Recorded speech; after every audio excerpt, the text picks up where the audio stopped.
Mesdames, Messieurs les parlementaires, Monsieur le chef d'état-major, Mesdames, Messieurs les directeurs, Mesdames et Messieurs en vos grades et qualités, merci beaucoup d'être là aujourd'hui. Dans une formation, si je puis dire, assez originale, puisqu'il y a tout à la fois des journalistes à Paris, à Libreville et dans l'ensemble des capitales de la tournée africaine qui commencera dès mercredi. Mais il y a ici à l'Élysée donc les actrices et acteurs de notre action collective sur le continent africain. Et j'assume pleinement de m'exprimer avant cette tournée depuis Paris à vos côtés pour essayer de donner le sens de ce que nous sommes en train d'essayer de faire depuis maintenant un peu plus de 5 ans et essayer de dire avec qui, pourquoi et comment.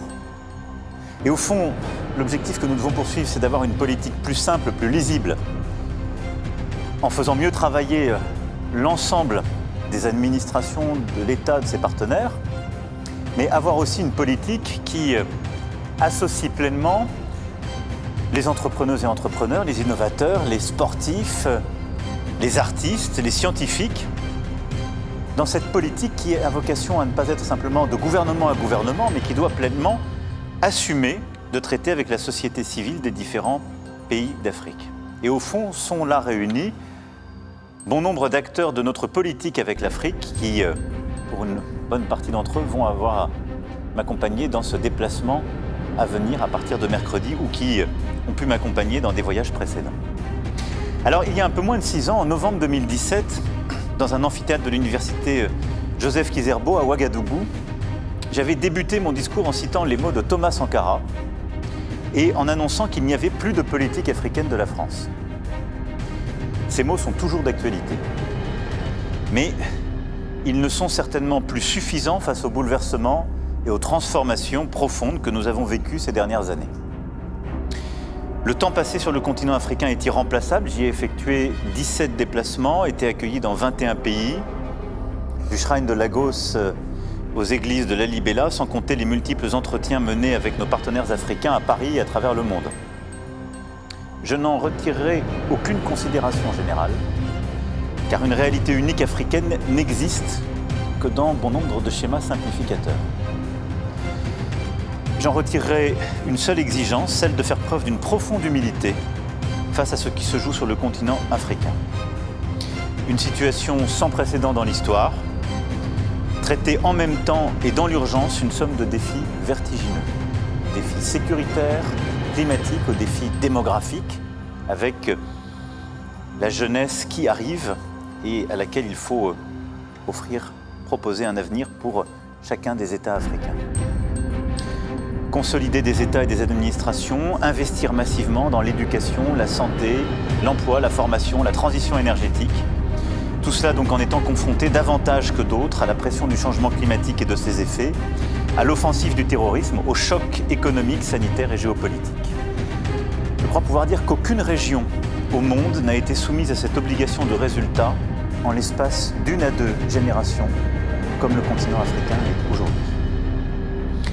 C'est pour cette raison qu'à quelques jours de ce déplacement à nouveau sur le continent africain, j'ai jugé que la priorité n'était pas de faire un nouveau discours sur le sol africain, mais d'essayer de la manière la plus claire de défendre ce que nous y faisons et la cohérence de notre action, et de renforcer aussi cette envie d'Afrique en France. Et c'est pourquoi beaucoup de chefs d'entreprise, de scientifiques, d'artistes et de sportifs sont aussi présents aujourd'hui. Nous devons en effet collectivement prendre la mesure des défis qui sont si proches de nous. Non pas pour nous projeter dans des prédictions apocalyptiques ou dans des paniques anxiogènes. J'ai pu parfois le constater à chacun de mes déplacements. La terre africaine est tout sauf une terre d'angoisse et de résignation. Elle est une terre d'optimisme et de volontarisme. Cette proximité, cette énergie doivent nous inspirer et nous inciter à réaliser la force de notre atout d'être les voisins de l'Afrique et de compter encore parmi les pays qui ont un lien unique, humain, existentiel avec ce continent, ce qui est une chance. Nous avons destin lié avec le continent africain. Si nous savons saisir cette chance, nous avons l'opportunité de nous arrimer au continent qui, progressivement, sera aussi l'un des marchés économiques les plus jeunes et dynamiques du monde et qui sera l'un des grands foyers de la croissance mondiale dans les décennies qui viennent. Mais aussi parce que notre jeunesse écoute aujourd'hui une musique congolaise, nigériane, ivoirienne, créée et produite sur le continent africain. Et parce que ce n'est que la préfiguration d'une puissance culturelle, économique, scientifique, politique africaine qui va continuer de se déployer. Notre croissance économique aussi, à nous Européens, nos échanges, nos emplois vont dépendre de plus en plus de l'Afrique. Ça n'est ni une bonne ni une mauvaise nouvelle, c'est un fait. Et tout dépendra de ce que nous en faisons. C'est pourquoi je suis convaincu que le moment est venu de faire un choix et de savoir quel rapport nous voulons entretenir avec les pays africains. Et au fond, quand j'essaie de suivre l'actualité, ce qui m'arrive, et de lire la qualification du moment que nous sommes en train de vivre, qui est très clairement un entre-deux, parce que nous héritons de beaucoup de difficultés historiques et nous sommes dans un moment de transition sans avoir pleinement réalisé, je vais y revenir, le début de la transition commencé. Au fond, beaucoup voudraient nous inciter à rentrer dans une compétition. C'est la première voie. Une compétition que je considère pour ma part anachronique. C'est le piège qui consisterait à répondre à l'injonction de puissance ou à l'appel de démonstration de force. Regardez, certains arrivent avec leurs armées ou leurs mercenaires ici et là. Plongez-y, vous Français, c'est là que vous êtes attendus, c'est le rôle qui est le vôtre. Allez faire la compétition avec eux, vous êtes attendus là. Je ne le crois pas. C'est le confort des grilles de lecture du passé, mesurant notre influence au nombre de nos opérations militaires, ou nous satisfaire de liens privilégiés et exclusifs avec des dirigeants, ou considérer que des marchés économiques nous reviennent de droit parce que nous étions là avant, ou jouer des coudes pour nous placer seuls au centre du jeu. Ce temps-là a vécu.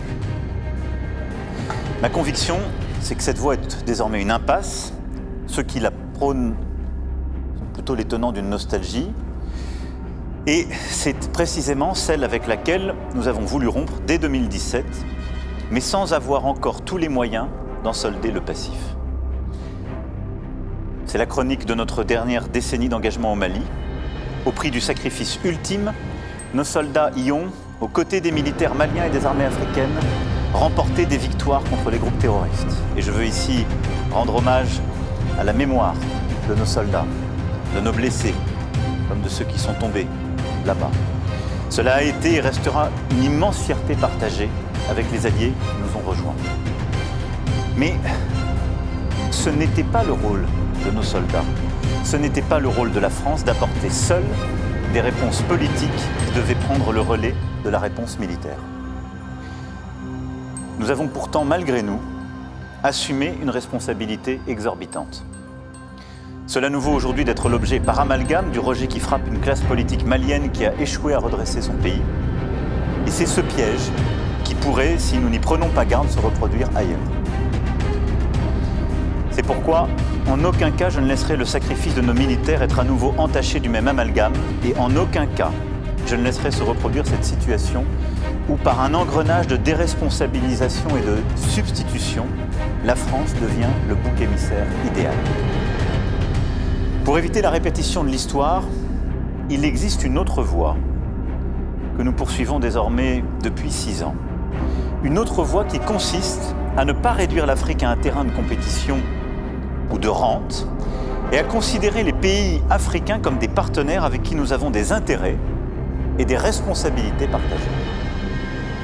Et au fond, de bâtir une nouvelle relation équilibrée, réciproque et responsable. Ce cap, c'est l'agenda fixé à Ouagadougou en 2017 et nous l'avons tenu. Nous avons tenu nos engagements en regardant notre passé en face, au Rwanda, en Algérie, au Cameroun, avec une commission franco-camerounaise qui va débuter ses travaux. Nous les avons tenus en réformant le franc CFA, en nous retirant de la gouvernance de la zone UEMOA et en faisant la démonstration que cette monnaie est bien une monnaie africaine qui pourra, si les gouvernements de la CEDEAO le souhaitent, préfigurer une monnaie unique qui prendra un autre nom. Nous y sommes prêts. Nous les avons tenus en soutenant face à la pandémie du Covid-19 l'excellence scientifique africaine. Celle du Centre de crise africain, celle de l'Institut Pasteur de Dakar, celle de l'Institut national de recherche biologique du professeur Mouyembe, auquel j'aurai le privilège de rendre visite dans quelques jours, mais en développant aussi des centres de production de vaccins comme nous l'avons lancé en Afrique du Sud et dans plusieurs autres pays. Nous avons tenu nos engagements en matière sportive en bâtissant des partenariats nouveaux pour déployer, former des sportifs sur le continent africain et déployer des infrastructures sportives. Et nous allons continuer de le faire et de l'accélérer, du football au judo en passant par le basket et tant d'autres sports. Nous avons tenu nos engagements en accélérant, grâce à la ténacité de Ngoné Fall et à la saison Africa 2020, le changement de regard de la France sur le continent africain, y compris dans nos écoles et nos manuels scolaires. Nous allons poursuivre ce mouvement de reconnexion avec la création contemporaine africaine dans toutes ses composantes. En France, ce sera la mission de la future Maison des mondes africains qui organisera, à l'automne prochain, un forum sur les industries culturelles et créatives africaines. Sur le continent africain, ce sera le rôle de nos instituts culturels, de notre réseau de coopération, de nos alliances françaises, de redevenir le creuset de cette intimité franco-africaine et de ce changement de regard. Nos instituts doivent être les lieux où vient tout le monde et où l'on prend tous les risques. Ce sont d'ailleurs les lieux où commence le rayonnement d'un Fela Kuti, où, puisque nous serons à Kinshasa dans quelques jours, un Papa Wemba ou un peintre moqué ont connu leur premier succès, leur première reconnaissance. C'est la force de ce réseau et c'est celle que nous voulons continuer d'avoir. Nous avons aussi tenu ces engagements de Ouagadougou en procédant, grâce à l'éclairage intellectuel de Bénédicte Savoie et Felwine Sarr et au travail des équipes du Quai Branly, à la restitution au Bénin des œuvres du trésor d'Abomey. Nous irons plus loin, puisqu'une loi cadre sera proposée dans les prochaines semaines par la ministre de la Culture à notre Parlement. Et à partir des préconisations du travail réalisé par Jean-Luc Martinez, que je remercie, cette loi cadre permettra de fixer, avec notre représentation nationale, la méthodologie et les critères pour procéder à de nouvelles restitutions au profit des pays africains qui le demandent, mais reposant sur un partenariat culturel, scientifique pour accueillir et conserver ces œuvres. La Côte d'Ivoire l'a déjà fait. Je souhaite que cette démarche puisse s'inscrire dans une dynamique plus large et également une dynamique européenne, à l'image du fonds franco-allemand que nous avons lancé pour développer les recherches de provenance sur les œuvres africaines entrées dans nos collections. Nous avons aussi, durant ces années, soutenu l'entrepreneuriat africain en y consacrant plus de 3 milliards d'euros entre 2019 et 2022, au travers de l'initiative Choose Africa. Nous allons amplifier cet effort en ciblant davantage des entrepreneurs français et africains qui sont confrontés aux risques et qui n'arrivent pas à accéder au crédit ou au capital de quelques centaines de milliers d'euros qui débloqueraient leur situation. C'est précisément l'objectif de Meet Africa 2. Je sais que plusieurs qui ont été sélectionnés sont ici présents, permettent d'accompagner celles et ceux qui ont des projets plus risqués. Et ce sera le rôle aussi de notre Banque publique d'investissement et de l'Agence française de développement de porter ensemble un nouveau programme, Choose Africa 2, qui sera dédié à cet effort et qui, en particulier en matière de culture, de sport, d'agriculture et de digital, reprenant tout ce que nous avons fait avec Digital Africa ces dernières années, démultipliera les opportunités. Nous dérisquerons davantage les investissements français en Afrique avec ces mécanismes et nous accélérerons la croissance des petites entreprises africaines qui sont à la frontière entre l'économie formelle et informelle. Et sur le modèle de ce que le Sénégal a réussi, et comme nous avons commencé à le faire dans plusieurs pays africains, cette initiative sera également un levier pour appuyer une véritable politique d'innovation avec tous les pays volontaires. Enfin, nous avons ces dernières années posé les bases d'un axe euro-africain qui s'est incarné lors du sommet de Bruxelles en février 2022 sous présidence française. Et c'est en nous appuyant sur cet axe euro-africain que nous avons obtenu à Paris en mai 2021, dans le sommet de Paris sur le financement des économies africaines, le déblocage et le redéploiement des droits de tirage spéciaux au bénéfice de l'Afrique et lancer la production de vaccins aussi sur le continent africain avec l'Afrique du Sud notamment, comme je l'évoquais tout à l'heure. C'est aussi pour ça que je me réjouis de pouvoir compter sur l'engagement du commissaire Thierry Breton, de la commissaire Urpilainen, à nos côtés dans quelques jours en RDC. C'est une véritable équipe européenne que nous souhaitons mettre en place. Vous le voyez, en brossant ce tableau général, si je puis dire, je veux ici dire combien ces dernières années, nous avons bousculé des choses qui paraissaient des tabous complets. Quand j'étais dans cette même université à Ouagadougou, tous les étudiants qui m'interrogeaient me parlaient du franc CFA, de la restitution des œuvres d'art, de notre incapacité à accompagner l'entrepreneuriat africain. Tout cela, nous l'avons mise en place ces dernières années avec force et engagement. Malgré tout, il nous faut être lucide. Nous ne sommes aujourd'hui qu'au milieu du gué. C'est une situation très inconfortable où nous continuons à être en quelque sorte comptables du passé, avec une politique qui a décidé très clairement de changer et qui a parfois perdu des soutiens qui étaient bien utiles, mais parce que nous voulions changer de méthode, sans que nous ayons encore pleinement les résultats de la politique que nous avons lancée. Et donc nous sommes en effet comptables du passé sans avoir encore totalement convaincu sur les contours de notre avenir commun. C'est pour cette raison que le déplacement que nous allons entreprendre ensemble dans quelques jours est si important. Il intervient au moment où nous clôturons un cycle de notre histoire en Afrique. Et un cycle qui a été marqué, à mes yeux, par deux choses que nous allons bousculer. Marqué par, au fond, d'abord la centralité de la question sécuritaire et militaire, et la prééminence du sécuritaire comme cadre de tout. Et cette prééminence, le rôle qu'elle a continué d'avoir, on le voit bien, a été une ombre portée, encore une fois, ces dernières années, ou un prétexte utilisé par beaucoup de nos opposants, ou de celles et ceux qui voulaient pousser leur propre propagande pour dire, au fond, la France est là et n'a qu'un agenda sécuritaire. Et puis nous allons, et donc l'objectif pour moi de cette phase dans laquelle nous rentrons, de cette nouvelle ère, est de déployer sous forme partenariale notre présence sécuritaire pour qu'elle s'insère dans ce nouveau partenariat. Et je remercie le ministre des Armées et le chef d'état-major des Armées du travail fait ces derniers mois pour véritablement penser, préparer ce nouveau partenariat sécuritaire, je vais y revenir. Et le deuxième grand changement que nous allons faire, c'est passer d'une logique d'aide à une logique d'investissement solidaire et partenarial. Et je crois que c'est à cette condition, en continuant et en amplifiant l'action qui a déjà été lancée, que nous pourrons conjurer d'abord cette opposition qui est en train de s'installer entre, au fond, un Nord supposément occidental et un Sud global, qui n'aurait plus de logiciel commun. Je crois profondément que c'est faux et nous devons démontrer le contraire.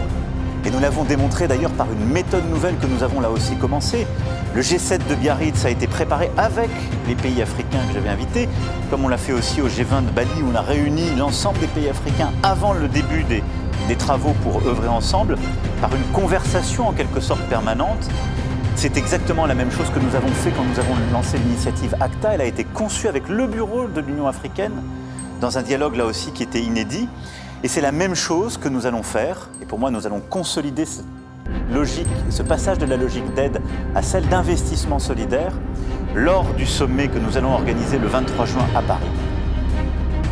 Sur le nouveau partenariat Sud-Nord, précisément parce que c'est avec l'Afrique, mais aussi avec l'Inde, la Barbade, que nous pourrons inventer un nouveau pacte pour dessiner une nouvelle architecture financière internationale permettant de lutter contre les inégalités et de financer la transition climatique. Et donc, pour moi, le moment que nous sommes en train d'inaugurer consiste à aller au bout du changement et d'être exigeants avec nous-mêmes. Et d'accepter de nous débarrasser pour de bon de réflexes, d'habitudes, aussi d'un langage qui sont aujourd'hui, en quelque sorte, notre handicap. Et d'adopter une posture résolument plus claire de modestie, d'écoute et d'ambition. Au fond, de dire très clairement, dans tous ces domaines, que l'Afrique n'est pas un précaré, est encore moins un continent auquel les Européens et les Français pourraient dicter un cadre de développement, mais que c'est un continent où nous devons bâtir des relations respectueuses, équilibrées, responsables, pour lutter ensemble sur des causes communes. Le climat en est une ô combien importante, défendre nos intérêts et aider les pays africains à réussir. Et c'est pour moi les termes mêmes de ce partenariat renouvelé que nous souhaitons, qui est l'inverse des logiques de prédation, qu'elles soient militaires et sécuritaires, ou qu'elles soient financières, poussées aujourd'hui par d'autres pays. Alors, comme je le disais, pour réussir ce modèle de partenariat, il nous faut d'abord bâtir un nouveau modèle de partenariat militaire. C'est tout le travail que nous avons conduit ces derniers mois, d'abord en le concevant, puis en le discutant, en le travaillant avec nos partenaires africains. J'ai reçu ici même ces dernières semaines l'ensemble des dirigeants concernés. Le ministre et le SEMA ont commencé des échanges et une tournée et vont les poursuivre. Au fond, la logique, c'est que notre modèle ne doit plus être celui de bases militaires telles qu'elles existent aujourd'hui. Demain, notre présence s'inscrira au sein de bases, d'écoles, d'académies qui seront co-gérées, fonctionnant avec des effectifs français qui demeureront, mais à des niveaux moindres, et des effectifs africains et qui pourront aussi accueillir, si nos partenaires africains le souhaitent et à leurs conditions, d'autres partenaires.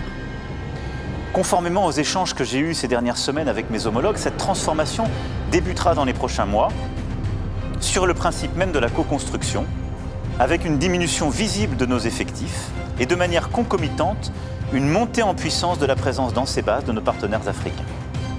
Elle suppose que nos partenaires africains formulent très clairement leurs besoins militaires et sécuritaires. Qu'ensuite nous accroissions notre offre de formation, d'accompagnement, d'équipement au meilleur niveau. Et ce partenariat nous permettra ainsi de bâtir un nouveau modèle d'intimité et d'imbrication entre nos armées qui se traduira par un effort accru de la France en matière, comme je le disais, de formation et d'équipement. Deuxièmement, ce nouveau partenariat, cette transformation suppose de changer notre manière de faire et de communiquer sur ce que nous déployons. D'abord en étant plus réactifs, plus visibles et par conséquent plus lisibles. Il faut là-dessus assumer nos échecs, mais il faut aussi assumer mieux nos succès. Et force est de constater que nous avons sans doute un défaut, nous Français, nous sommes trop divisés. Et la logique de boutique l'emporte trop souvent sur la logique d'équipe de France. Nous devons agir tous ensemble pour que ce soit lisible. Et pour que quand la France, quelle que soit l'entité, qu'elle soit administrative ou l'entreprise, permet d'apporter des solutions concrètes qui permettent dans un pays de répondre à un besoin de la jeunesse, pour mieux éduquer, pour répondre à des problèmes énergétiques ou de transition climatique, pour répondre à des besoins sportifs, il est clair que ce soit l'équipe de France qui les mise en place. Nous sommes divisés, nous sommes donc trop peu lisibles, pas assez concrets sans doute. Et donc, il nous faut, dans les prochains temps, changer notre méthode, déployer des projets plus concrets, tangibles. Et surtout, là où nos partenaires nous attendent, l'éducation. Mais pas simplement en bâtissant des murs, en accroissant notre offre de formation des enseignants et de qualité des enseignants, en bâtissant une offre accrue dans la formation professionnelle, demande de beaucoup de pays, y compris nombre d'entre eux chez qui nous étions peu présents. Formation professionnelle, santé, climat, égalité femmes-hommes, soutien à l'entrepreneuriat, la culture, le numérique. Par cette nouvelle méthode, nous devons simplifier notre offre, être beaucoup plus concrets à l'écoute, travailler davantage avec la société civile et apporter une offre qui soit de la meilleure qualité possible. Et le faire avec au fond deux réflexes nouveaux. Descendre dans l'arène, comme nous l'avons fait lors du sommet de Montpellier, en revendiquant d'écouter la jeunesse et la société civile africaine, comme la ministre déléguée l'a fait dans ses différentes tournées ces derniers mois, et je l'en remercie. Et ensuite, d'embarquer à nos côtés les autres, et de jouer, à chaque fois que c'est utile, en européen, ou même en international, ce qui est exactement ce que nous ferons à Libreville dans quelques jours, avec une posture collective. Dès cette année, un premier fonds de 40 millions d'euros sera mis à disposition de nos ambassades dans les pays d'Afrique francophone pour faire la démonstration que nous pouvons faire cette transformation. Et c'est la mission que je donne à nos ambassadrices et ambassadeurs, démontrer que notre partenariat est concret et piloter une communication offensive, au fond décomplexée, mais sans arrogance. Nous devons aussi aller au bout de cette transformation parce que nous avons des intérêts à défendre. Et je pense que quand on parle d'Afrique, il faut le dire clairement, parce que ça va beaucoup mieux en le disant. On ne va pas faire le bien commun. On a des défis communs. Le changement climatique, c'est un défi commun. Essayer que la jeunesse africaine trouve un avenir, je dirais que c'est un défi commun, parce que ce sera aussi notre problème si on n'y arrive pas. Mais on va défendre des intérêts. Et c'est ça un partenariat réciproque et équilibré. C'est qu'on ne prend pas les gens pour des imbéciles. On ne dit pas on arrive chez vous parce qu'on va faire le bien chez vous à votre place. Parce que vous n'êtes pas capable de savoir ce qui est bon pour vous, de le penser ou de le faire. Non. On vient défendre nos intérêts et on le fait de manière respectueuse avec les intérêts des pays africains où on se déploie. C'est la logique dans laquelle, d'ailleurs, depuis le début, le Conseil présidentiel pour l'Afrique a à chaque fois déployé ses conseils, proposé des mesures et je remercie tous ses membres depuis 2017 pour leur engagement. Alors notre intérêt, c'est d'abord la démocratie. La France est un pays qui soutient en Afrique comme ailleurs la démocratie et la liberté. Un pays qui parle à tout le monde, y compris aux opposants politiques. Un pays qui préfère les institutions solides aux hommes providentiels. Un pays qui considère que les putschs militaires ne seront jamais des alternances démocratiques. Et comme le rappellent nombre d'intellectuels africains, la démocratie a également une genèse africaine. Aussi, notre rôle n'est pas d'imposer nos valeurs ou de les proclamer, mais de contribuer à ce que des réseaux d'intellectuels et d'acteurs civiques la fassent vivre en s'inspirant des pratiques démocratiques de leur société. Ce sera le rôle de la Fondation sur l'innovation et la démocratie, qui a été créée en fin d'année dernière à Johannesburg et qui rayonnera sur tout le continent. Et je veux une fois encore remercier le professeur Achille Mbembe pour son travail, son engagement, ses propositions et tout ce qu'il a d'ores et déjà bâti avec ses équipes, ce qu'il va continuer de faire. Mais c'est exactement cet esprit-là que nous devons poursuivre. Ne pas abandonner ce qui est, pour moi, un intérêt de la France, la démocratie. Mais le faire de manière respectueuse avec ce qui est l'histoire du continent et surtout les acteurs qui doivent le porter. Notre intérêt, c'est évidemment aussi de nous donner une nouvelle ambition économique sur le continent africain. Notre partenariat économique avec le continent africain est certes solide, mais je le dis ici avec force et en saluant la présence nombreuse d'une délégation économique de grande qualité. Je remercie l'ensemble des présidents, des présidentes et directrices et directeurs généraux de grands groupes français de leur présence aujourd'hui. Mais nous avons besoin d'être lucides sur notre présence économique sur le continent africain et la manière dont elle est vue. Nous sommes dans une position qui ne va pas dans la bonne direction. Et c'est pour bonne partie de notre faute. Parce que nous avons trop souvent eu une logique de rente dans notre rapport au continent africain. On a considéré que parce qu'on était la France, même quand on faisait mal, même quand on était plus cher que les copains, même quand les solutions de financement étaient moins bonnes, on allait continuer d'être pris. C'est une terre de compétition maintenant. Alors il y a des gens qui font la compétition avec d'autres armes. Et je récuse, et on se bat contre. Quand les financements deviennent eux-mêmes des éléments de fragilité des économies, c'est pourquoi on s'est battu pour qu'il y ait un cadre dans le G20. Mais indépendamment de ça, je le dis parce que je l'ai vu, nous avons aujourd'hui encore trop de nos entreprises qui ne produisent pas des travaux de meilleure qualité parce que c'est l'Afrique. Ça ne marchera plus. Et je vous le dis en toute sincérité, je ne défendrai plus les entreprises qui ne sont pas prêtes à se battre. Quand le président de la République va dans un pays où soit un dirigeant et qu'il a un N-10 à côté de lui face à un président africain, personne ne peut considérer que c'est une marque de respect. C'est pas pareil quand on va en Allemagne, en Pologne, dans des pays du Golfe, en Chine. L'Afrique est devenue une terre de compétition. Il faut donc qu'on ait un réveil du monde économique français pour se dire on doit aller s'y battre.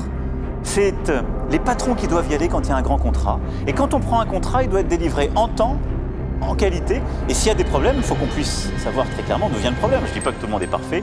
Et parfois, nos partenaires africains ne sont pas non plus au rendez-vous de ce qu'ils nous avaient promis à tel ou tel endroit de l'administration. C'est une réalité. Je sais leur dire. J'ai du mal à leur dire quand nous, on n'est pas au rendez-vous. Et donc là, il faut qu'on ait un réveil collectif sur ce terrain-là parce que d'autres pays qui étaient moins présents que nous il y a quelques années, qui ne sont pas mieux armés que nous, sont en train de prendre des positions simplement parce qu'ils prennent les pays africains au sérieux. Je souhaite aussi qu'une nouvelle génération d'entrepreneurs français, africains, franco-africains se projette dans de nouvelles coopérations et dans une nouvelle philosophie qui doit être celle de la co-industrialisation. C'est le sens même du programme Pass Africa. Je sais qu'il y a plusieurs lauréats qui sont ici présents. C'est un programme à mes yeux très important qui va nous permettre de développer justement cet entrepreneuriat et au fond cette logique de bâtir aussi, d'aider les nouveaux acteurs et au fond de tirer profit, dans un sens très pragmatique, du fait que la France est forte de ses diasporas. et qu'elle a aussi des réseaux d'entrepreneurs qui ont un pied sur le continent africain, qui le connaissent, qui ont leur propre connexion. On doit simplement les mettre en capacité, les aider à déployer leur activité et leur réussite sur ce continent. Notre intérêt, c'est aussi de jouer collectif avec nos alliés européens et de positionner l'Europe comme le partenaire de référence sur les grands sujets, sur les sujets de défense et de sécurité. C'est le cœur même de ce que nous allons faire, au-delà du pivot que j'évoquais tout à l'heure. C'est la même chose que nous souhaitons faire en matière de financement des infrastructures africaines. C'est seulement avec ce levier que nous pourrons réellement jouer à armes égales dans la compétition avec d'autres acteurs. Plusieurs d'entre vous sont engagés dans ce secteur et je les en remercie avec beaucoup de sérieux. Mais c'est avec ce levier que nous pourrons convaincre nos partenaires africains d'adopter les standards auxquels nos entreprises peuvent travailler et produire des infrastructures de qualité que nous souhaitons promouvoir dans le cadre du G20. C'est la logique même de ce que l'Union européenne a fait avec le Global Gateway, puis que nous avons porté en G7 avec le partenariat mondial pour les infrastructures et 600 milliards d'euros qui seront déployés d'ici 2027. Ce sont des leviers de financement massifs, mais c'est aussi un cadre qui est celui du G20 que nous déployons, qui est un cadre de sérieux, de soutenabilité du financement public de ces infrastructures. C'est pour cela qu'il faut aussi voyager ensemble, parler ensemble, agir ensemble. Et à chaque fois que nous avons mobilisé cet axe euro-africain, nous avons été à la hauteur de nos promesses. Enfin, nous avons des atouts à faire valoir. La force d'innovation de nos PME, notre recherche et notre excellence scientifique, nos universités, notre formation militaire, nos artistes, nos sportifs, nos jeunes qui s'engagent dans le volontariat et parmi eux, comme je le disais, nos diasporas. Chacun de vous ici se reconnaîtra dans cette liste. Alors, la bonne nouvelle, c'est que, au fond, c'est vous, davantage que le président de la République, qui êtes attendu en Afrique. Et c'est le message très clairement qui a été donné au sommet de Montpellier. C'est aussi le message que j'ai entendu partout en Afrique et encore en juillet dernier, en dialoguant avec de jeunes Camerounais. Plusieurs d'entre vous étaient à mes côtés. Tous ont la même interpellation. Où est la jeunesse française dans ce partenariat? Où sont les écoles et les universités françaises? Pourquoi les entrepreneurs français n'investissent pas encore davantage? Pourquoi l'équipe de France de football et les clubs français vont-ils jouer partout dans le monde, sauf en Afrique? Pourquoi les musées français ne travaillent pas davantage avec nous? C'est aussi pour ça que vous serez à mes côtés. Car seul, je n'ai pas les réponses à ces interpellations. Et donc c'est une réponse crédible, effective qu'il faut apporter et dans la durée. Et cette réponse, nous l'apporterons. C'est aussi pourquoi je crois que ce que nous poursuivons depuis 6 ans est très important, pas simplement pour nos intérêts en Afrique, et je le crois modestement aussi pour nos réponses à ce que sont les défis du continent africain, comme ce que nous ferons par exemple à Libreville, on y reviendra sans doute dans les questions sur la question climatique et biodiversité et les forêts. Mais je crois que c'est important pour la France. Nous réussirons ce nouveau partenariat si nous assumons la part d'africanité de la France, le rôle et la place de nos diasporas. Et si nous assumons le fait que la France n'a plus de précaré en Afrique, elle a des devoirs, des intérêts, des amitiés qu'elle veut bâtir, poursuivre, renforcer, pour mener des politiques solides dans chacun des domaines que vous représentez ici. Et voilà le sens de ce déplacement et des efforts que nous allons conduire dans les 4 années à venir. Assumer nos intérêts, les promouvoir, mettre en place des liens humains plus forts au cœur de ce partenariat, renforcer le lien avec les sociétés civiles et bâtir ensemble un agenda sur les questions climatiques, d'éducation et de santé qui sont bonnes pour nous. Des liens économiques, scientifiques, universitaires, culturels, sportifs. Je n'ai pour ma part aucune nostalgie vis-à-vis de la France-Afrique.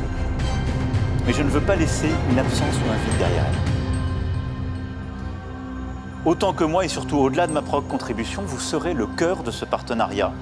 Et votre propre engagement donnera tout son sens au choix politique que nous avons fait avec notre Parlement de rehausser et sanctuariser cette politique de partenariat, avec là aussi des financements inédits. Cette politique n'est pas une politique d'instruments désincarnés, c'est une politique de solidarité, c'est une politique aussi pour les Français, c'est une politique qui doit nous permettre de trouver des partenaires, des alliés, pour peser sur les équilibres du monde. Et c'est aussi pour cela, si nous réussissons cette politique, si nous réussissons en juin prochain ce sommet pour le nouveau partenariat entre le Sud et le Nord, que nous arriverons à conjurer ce grand récit qui est en train de s'installer, celui d'un double standard qui existerait entre l'Ukraine et le reste du monde, dont l'Afrique, celui au fond d'une division, comme je le disais, entre l'Occident et le Grand Sud. Si on laisse s'installer ce récit, ou en quelque sorte si on le documente, pour un pays comme le nôtre, ce sera terrible. Parce que, comme je le disais au début de mon propos, nous avons destin lié. Parce que nous sommes, parce qu'est le peuple français, parce qu'est notre géographie et notre avenir. Je vous remercie pour votre attention. Je vais maintenant répondre à toutes vos questions. Je vais d'abord prendre des questions de journalistes et s'il y a des questions de la délégation, j'en prendrai aussi, même si je compte surtout sur votre mobilisation.